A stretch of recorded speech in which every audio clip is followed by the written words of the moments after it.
The smoke rises long before the screaming stops. Sudan, 1872. A village square scorched by heat, dust, and cruelty. A man is dragged across the sand, his arms dislocated, his mouth broken, his back a roadmap of lashes. He is not a thief. He is not a killer. He has committed only one crime. He was born black.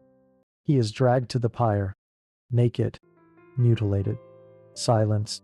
The wood crackles.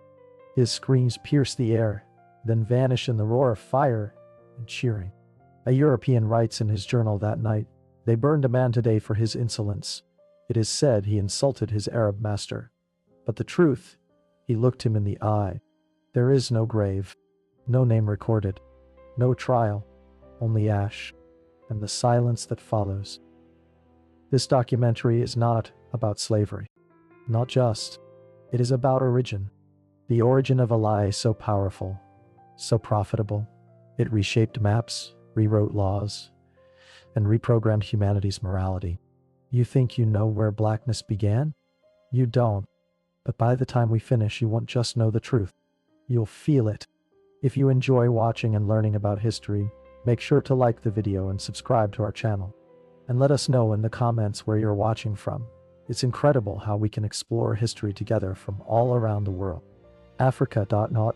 The name alone has been distorted, reduced to jungles, tribes, and starvation commercials. But peel back the lies, and you find something else entirely. Cities of stone, kings who ruled gold, empires older than Greece. Before the chains, before the boats, before Europe even dreamed of global conquest, Africa was already building. Start with Nubia, the Black Pharaohs. Located in what is now Sudan, Nubia flourished while Egypt was still learning to write. Their pyramids, yes, pyramids, still stand. Smaller but steeper. Markers of a civilization rooted in iron conquest and divine rule. Nubia didn't copy Egypt. Egypt copied Nubia. They mastered metallurgy, built temples, formed diplomatic marriages with Egypt, and at their peak, ruled it. Pharaohs with dark skin, wide noses, and braided hair sat on the throne of one of the most powerful ancient civilizations. But their story, buried, literally. When archaeologists from Europe unearthed Nubian sites in the 1800s, they downplayed them, calling the architecture surprisingly advanced for Negroes. Some destroyed what they couldn't explain. Others took artifacts back to Europe, labeled them Egyptian, and erased their origin entirely. Then there's Great Zimbabwe, a city built of massive stone walls with no mortar. Precision engineering in the 11th century. Trade networks that stretched to China and Persia. The Portuguese found it and refused to believe Africans had built it. They blamed outsiders. Even in the 20th century, white-run governments destroyed excavation notes to maintain the myth that Africans couldn't build anything of value. And then there's the Mali Empire. In the 14th century, it was one of the richest and most powerful realms on earth. Its ruler, Mansa Musa, was so wealthy that during his pilgrimage to Mecca, he gave away so much gold it caused inflation across Egypt. Mali wasn't a desert wasteland. It was a hub of scholarship, law, and architecture. The city of Timbuktu, yes, the real Timbuktu, housed libraries, universities, and scholars who debated theology and astronomy centuries before the Enlightenment reached Europe. But what did colonizers say? That Africa was backward, that it needed saving, that it was the dark continent. No mention of its cities, no discussion of its kings, no credit for its innovations. Why? Because erasing the truth made conquest moral. If Africa had history, it had humanity. If it had greatness, it deserved respect. But if it was primitive, if it was wild, then colonization became charity. Enslavement became salvation. Plunder became progress. And so, the stories were buried. The statues broken. The names unspoken. You were never supposed to know about the Black Pharaohs. You were never supposed to see Zimbabwe's walls. You were never meant to hear about the libraries of Timbuktu. Because if you did, if you saw Africa's greatness, you might start asking harder questions about what came next. And what came next required the world to forget that black people had ever been kings. There was a time when black wasn't a category. Skin color varied, sure, but it wasn't destiny. It wasn't identity. It wasn't a curse. Then came Europe. Then came empire. And then came a word, race. It wasn't discovered. It was invented, engineered, and weaponized. In 1452, Pope Nicholas V issued a papal bull called Dum Diversus.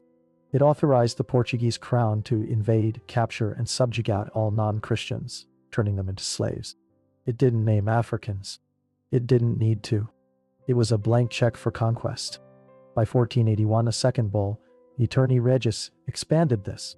It declared that lands populated by non-Christian peoples were open to eternal servitude. Africa, in the eyes of the Church, became a minefield of souls to extract and bodies to exploit. Portugal acted quickly. In the port city of Lagos, they built the first documented race-based slave markets. Men, women, and children bought and sold not because of what they'd done, but because of how they were born. Because they were African. Slavery wasn't new, but this was different. This wasn't about war, or debt, or punishment. This was about skin. And the logic spread like wildfire. In Spain, early racial laws began to separate old Christians from new Christians, especially those with African or Jewish ancestry. In England, blackness became equated with moral disorder. By the 17th century, English literature routinely used black to mean evil, dirty, savage. By the 1600s, the transatlantic slave trade was fully operational.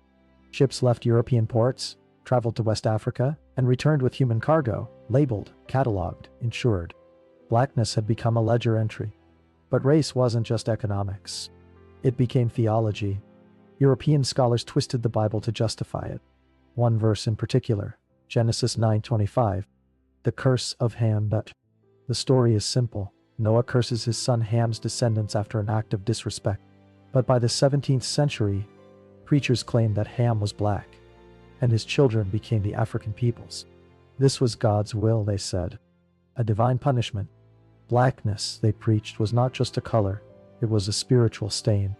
Science joined the sermon. Enlightenment thinkers began classifying humans by race. Carl Linnaeus placed Africans at the bottom of his human taxonomy, below Europeans, Asians, even Native Americans. Johann Blumenbach coined the term Caucasian and insisted it was the most beautiful and intelligent race. Africans, he said, were lazy, emotional, and less evolved. These were not fringe ideas.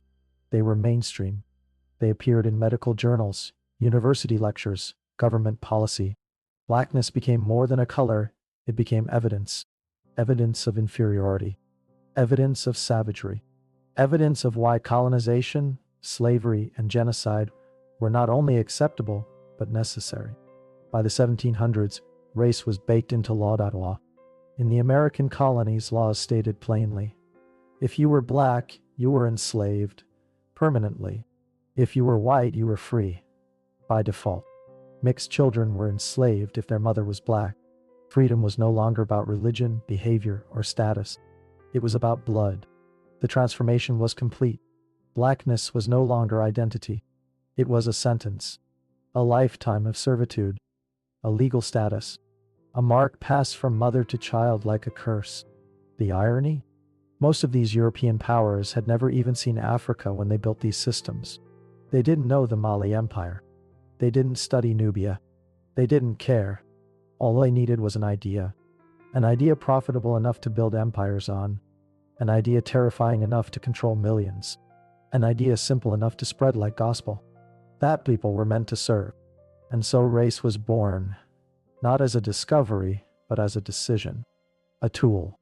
A weapon.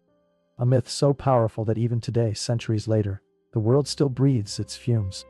When most people think of slavery, they think of ships crossing the Atlantic. But long before that, before Jamestown, before Haiti, before Brazil, there was another trade. Older, bigger, and almost completely erased. The Arab slave trade. Beginning in the 7th century, and lasting for over 1,300 years, Arab and Islamic empires transported millions of black Africans across the Sahara, the Red Sea, and the Indian Ocean. They were taken from the coasts of East Africa, from what is now Kenya, Tanzania, Ethiopia, and Mozambique, and sold throughout the Middle East, Persia, and even India. Some were captured in raids. Others were purchased from African rulers. But all shared one thing: their blackness made them property. They were known as Zanj, a term that came to mean both black and slave. It wasn't just a word. It was a worldview. Many were castrated, especially the men. Eunuchs were believed to be more trustworthy in elite Muslim households, particularly around women. Mortality from this procedure was high. In some slave caravans, only 1 in 10 boys survived. Women were taken as concubines, domestic laborers, symbols of status. Some bore children, but rarely with rights. Their offspring were often absorbed into society, their lineage erased, their skin lightened through generations of assimilation. In certain courts, black slaves were used for military labor or mining. Others were publicly whipped for amusement. In Basra, in the 9th century, thousands of African slaves revolted. It became known as the Zanj Rebellion, a massive uprising that took years to suppress. It remains one of the largest slave rebellions in history, but is rarely taught. Why? Because the narrative of African suffering has been monopolized, filtered through the lens of European guilt and American memory. The Arab slave trade is inconvenient. It blurs the lines. It challenges the binary of white oppressor versus black victim. Shy. But this trade was real, and its legacy is still alive. In parts of the Middle East and North Africa today, words like abid, slave, are still used as racial slurs for black people. Anti-blackness exists not just in the West, but in cultures shaped by this very trade. And unlike the Atlantic trade, which ended in the 1800s, the Arab slave trade never had a formal abolition. It faded. It evolved. In some places, it continues in shadow. Even in 2023, stories emerge of African migrants enslaved in parts of Libya and the Gulf. And the silence around this history? That too is by design. Many Islamic historians didn't see the black slave as worth chronicling, and European colonists, when they arrived in Africa, had no interest in preserving African memory. So it was forgotten, left out of textbooks, scrubbed from collective awareness. But the scars remain, in language, in colorism, in social hierarchy. This wasn't just slavery. It was racialized erasure, a slow, deliberate fading of millions into footnotes. They weren't just work. They were rewritten, their descendants scattered, their stories silenced. And so we speak them now, not to point fingers, but to complete the record. The history of black people didn't begin in chains, but the world spent centuries perfecting the illusion that it did. And some of those chains came not across the Atlantic, but across the desert, the sea, and the silence that followed. The slave ships had names. The auctions had ledgers. The chains had owners. But in the 18th and 19th centuries, a new weapon emerged, one colder than iron and far more enduring: science. Europe's Enlightenment era promised reason, logic, and progress. But it also birthed a monstrous lie: that black people were biologically inferior. They didn't whisper it. They published it. They didn't debate it. They declared it. The Royal Society, the Academy of Sciences, elite universities, all turned their gaze to African bodies, not to understand, but to measure, to categorize, to reduce. Skulls were measured. The angle of the forehead, the size of the cranium, the slant of the jaw, all supposedly proved lower intelligence. This became known as craniometry, and it wasn't fringe. It was accepted, funded, and taught. Johann Blumenbach divided humanity into 5 races. Caucasians, he said, were the original, the most beautiful. Africans, a degeneration. Carl Linnaeus, the father of modern taxonomy, ranked humans just as he did plants, with Africans described as lazy, impassive, governed by caprice. Even Charles Darwin, the voice of evolution, spoke of Africans and Aboriginal Australians as lower races doomed to extinction in the face of European superiority. But the most disturbing part, these ideas weren't secret. They were mainstream. Exhibitions were created, human zoos, where black people were placed in cages, dressed in native attire, and displayed for European audiences. They were seen not as people, but as curiosities, as proof. One of the most infamous victims of this perverse fascination was Sarah Baartman, a South African woman of Khoikhoi descent. Taken to Europe in 1810, she was exhibited as the Hottentot Venus. Her body, especially her hips, was treated as both spectacle and evidence, paraded through theaters, measured by scientists, fetishized by men, and laughed at by crowds. She died in poverty. But even in death, she was not allowed peace. Her genitals and brain were preserved in formaldehyde and kept on display in Paris until 1974. Yes, 1974. France finally returned her remains to South Africa in 22. This was science. Not neutral. Not objective. Political. Racial. National. Violent. It legitimized slavery. It sanitized genocide. It offered proof to anyone who needed it that black people were less evolved, less moral, less human. In the American South, these theories justified segregation. In Europe, they underpinned colonial domination. In textbooks, they were printed beside the periodic table. Facts, not lies. And their legacy, still with us. IQ tests still carry cultural bias. Medical textbooks still contain myths. That black skin is thicker. That black people feel less pain. These aren't just errors. They are remnants. Remnants of a world where science was used not to understand humanity, but to divide it, to control it, to rank it. This wasn't the misuse of science. It was science doing exactly what it was designed to do in that era. Maintain power. And black bodies, their blood, their bones, their brains, became the battleground. What chains once did with metal, science did with measurements. And the damage, psychological, generational, systemic, still bleeds through every exam room, every classroom, every institution that pretends these ideas are gone. They're not gone. They just changed clothes. They called it divine justice. Not greed. Not conquest. Not sin. Slavery, they said, was God's will, written in scripture, sealed by prophecy, and foretold in the blood of a cursed son. They were talking about Ham. In the book of Genesis, there's a brief and cryptic story. After the flood, Noah drinks too much wine and falls asleep naked.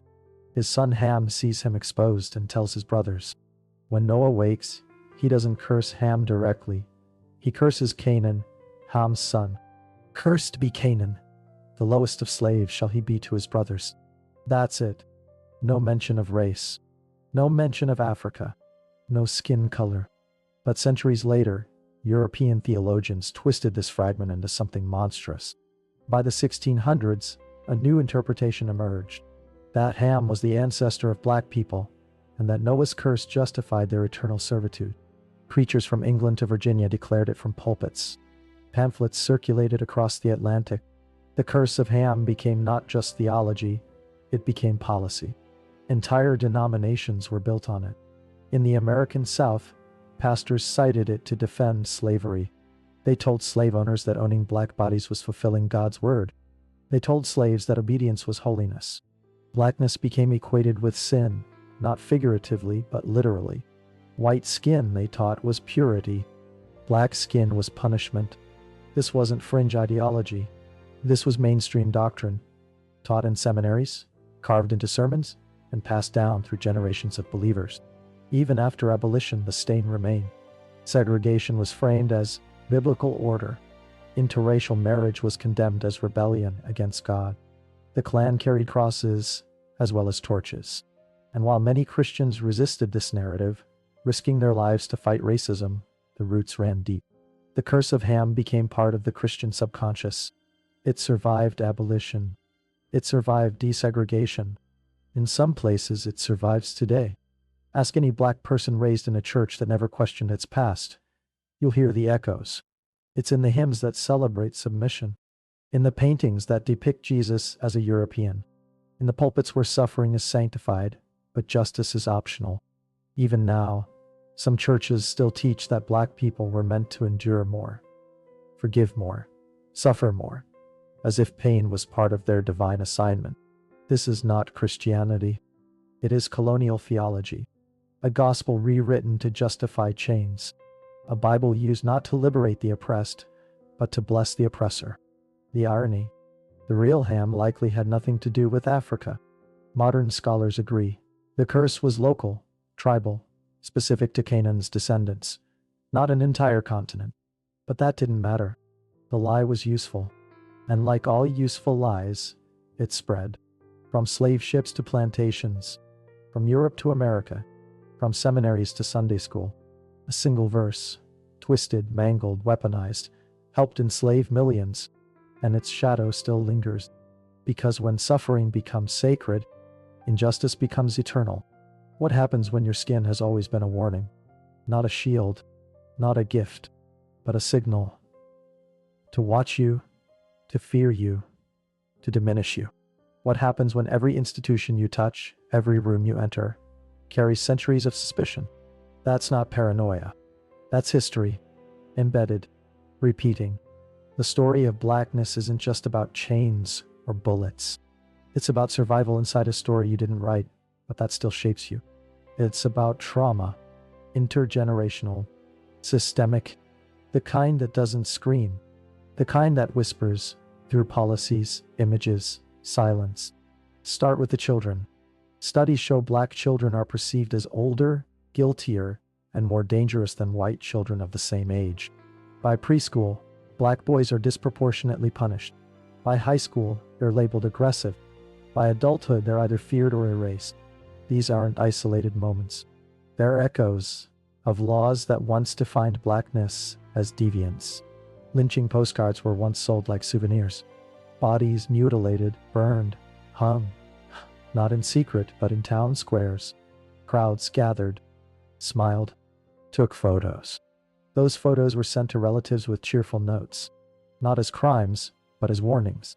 And generations later, black families still teach their sons how to avoid looking threatening. Still teach their daughters to be silent in the face of humiliation. Because survival means anticipating violence that might never come, but could. In the workplace, studies show that black applicants with ethnic-sounding names get fewer callbacks than identical resumes with white-sounding names.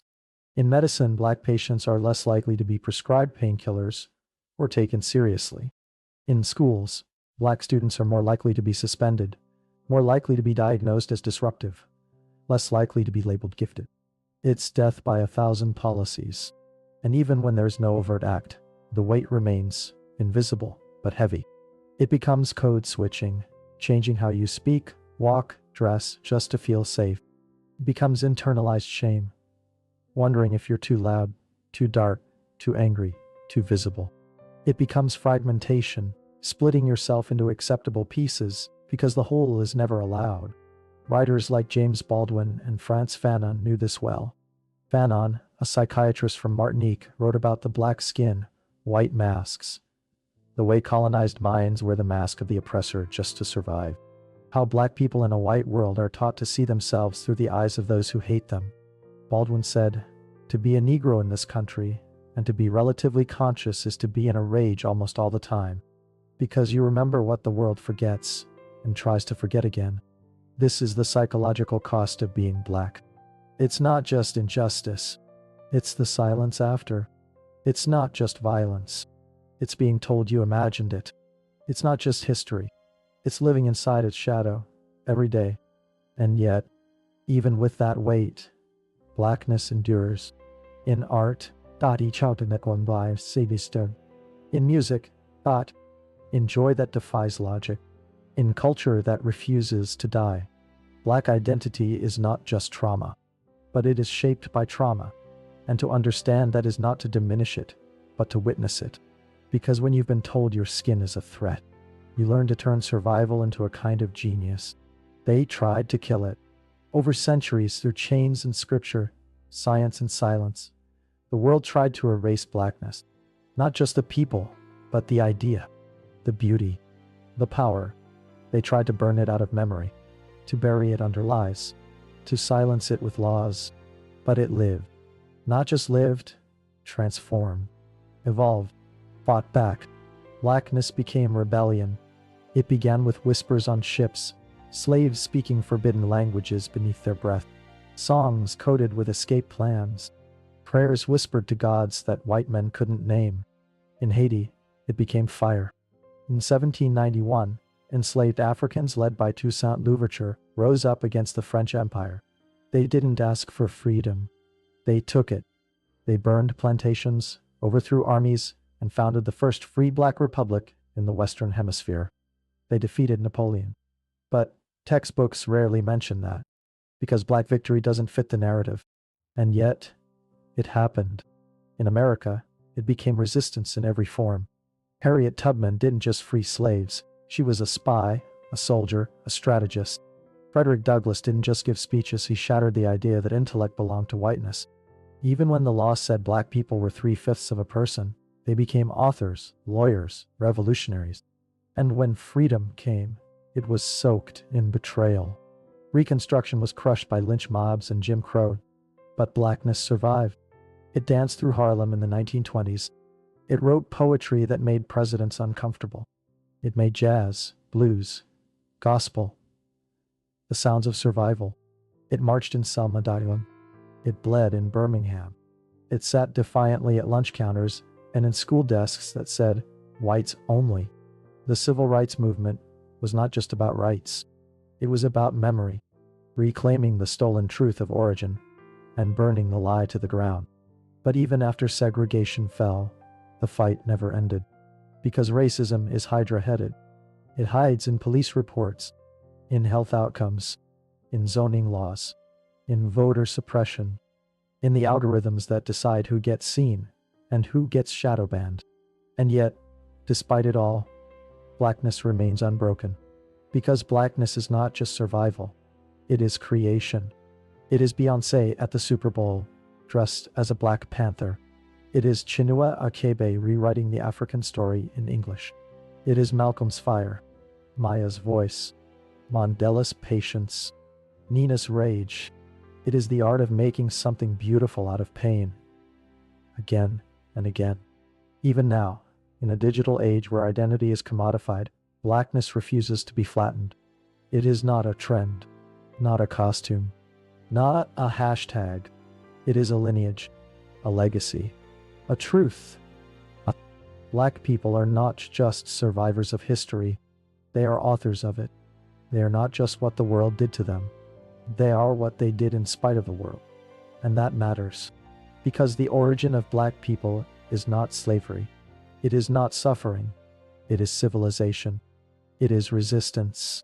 It is a fire that could not be extinguished, not by whip, nor pulpit, nor microscope. You were told blackness began in chains. The truth? It began in kingdoms, in cathedrals of stone and temples of iron, in libraries that lit the desert and drums that carried messages over miles. And when the world tried to forget, blackness remembered itself. Again and again,